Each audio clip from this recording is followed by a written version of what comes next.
భారతదేశంలో ప్రఖ్యాతిగాంచిన ఆధ్యాత్మిక క్షేత్రాల ఒకటిగా కర్నూలు జిల్లాలోని మంత్రాలయం శ్రీ రాఘవేంద్ర స్వామి వారి మఠం వెలుగొందుతోంది.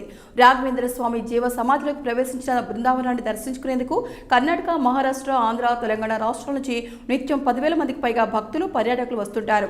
స్థల పురాణం: మంత్రాలయం ఒకప్పుడు మారుమూల ప్రాంతం, మంచాల గ్రామంగా పిలిచేవారు. ఆదోని నవాబు పాలనలో ఉండేది. మధ్య మఠంలో సన్యాసం స్వీకరించిన రాఘవేంద్ర స్వామి అక్కడున్న మూల రాములను పూజిస్తూ బోధనలు చేస్తూ మంత్రాలయానికి వచ్చారు. స్వామి పూర్వ అవతారం శ్రీ మహావిష్ణువు భక్తి పరాయణుల్లో ఒకడైన ప్రహ్లాదుడు. అప్పుడు యజ్ఞాలు, యాగాలు చేసిన స్థలం మంత్రాలయమని గాథ. అందుకే పూర్వావతారంలో రాజుగా పాలించిన స్థలం కాడుతో ఇక్కడ తాను బృందావనస్తులు కావాలని స్వామి తలిచారు. ఆ సమయంలోనే ఆ గ్రామదేవత మంచాలమ్మ రాఘవేంద్ర స్వామిని ఇక్కడే ఉంచాలని ఆజ్ఞాపించిందట. దీంతో స్వామి ఇక్కడే ఉంటూ చివరకు ఇక్కడే బృందావనస్తులు అయ్యారు. అప్పటి నుంచి నిత్యం రాఘవేంద్ర స్వామి మూల బృందావనానికి పండితులు మంత్రాలు వల్లిస్తూ ఉండడంతో ఈ మఠం కాలక్రమంలో మంత్రాలయంగా మారిందని చెప్తారు. ఇక్కడికి వచ్చే భక్తులు ముందుగా గ్రామదేవత మంచాలమ్మను దర్శించుకొని అనంతరం రాఘవేంద్ర స్వామి బృందావనాన్ని దర్శించుకుంటారు.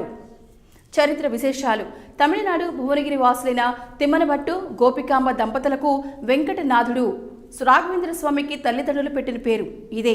1595లో జన్మించారు. 5 ఏళ్ల ప్రాయంలో అక్షరాభ్యాసం చేసి ఆపై 4 వేదాల అధ్యయనం చేశారు.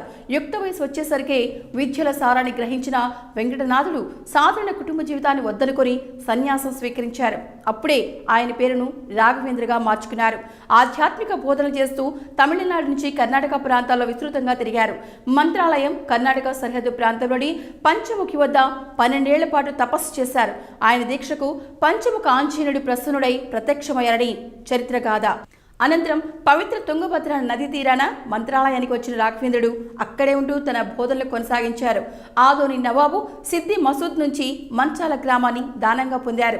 మాధవరం దగ్గరున్న కొండశిలకు వెళ్లిన రాఘవేంద్ర స్వామి అక్కడి రాయితోనే తనకు బృందావనం ఏర్పాటు చేయాలంటూ దివాన్ వెంకన్నాచారిని ఆజ్ఞాపించారట. త్రేతాయుగంలో ఒక బండరాయి సీతారాములకు 7 గంటల పాటు విశ్రాంతినిచ్చిందని, ఆ మేరకు 700 ఏళ్లు పూజలు అందుకుంటుందని ఆ బండరాయికి వరం ఇచ్చారని, ఆ మహిమగల రాయితోనే తన బృందావనం రూపొందించారని స్వామి చెప్పారని సమాచారం. దీంతో ఆ రాయితోనే స్వామివారి బృందావనాన్ని రూపొందించారు. ఆపై 1671లో రాఘవేంద్ర స్వామి మంత్రాలయంలో సజీవ సమాధి పొందారు. Thank you for watching. ఎగరం రేవాక్స్.